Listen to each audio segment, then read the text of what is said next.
Oh, Ito po yung loob ng bahay. Yan po yung living room, yung Yamaha na yan. Kay Daniel at kay Siasya sa dalawang ako. Ang dining. At yan po yung kitchen. Yan po yung kitchen ng ating bahay. Yun po yung hagdanan pataas, bakit pataas. Yan po yung dirty kitchen na labas, ginagawa yung screen. Yan po yung hagdanan pataas. Pataas po sa mga kwarto, akyat. Sabi niya, so kung kaya pa raw naming akyatin ni Ron yan, bakit naman hindi?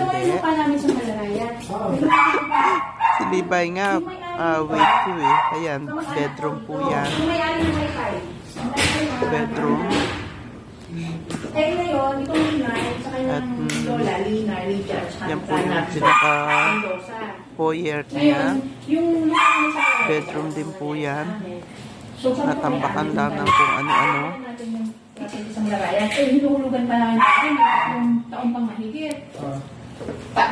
Yan naman yung papunta sa master bedroom.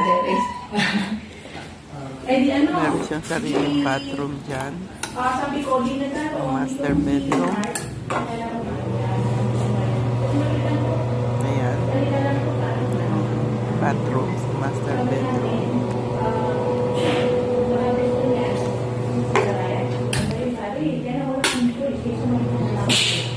Pinatay ni Jenaline yung ilaw. Ayan po yung meron po siyang cabinet dyan na may salamin. Maliit po yung bed. Kailangan malaki. Ito yung terrace.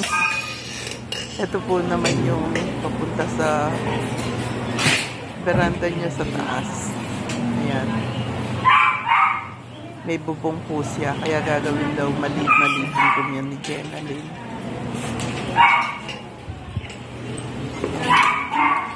Master's bedroom. Ayan po yung master. Napalitan ko yung bed. Pero sa ngayon hindi pa po kasi yung mga gamit namin dito papadala doon. Pag ready na kaming mag-forward doon. Yung ibang gamit dyan doon pa po sa dating may-ari.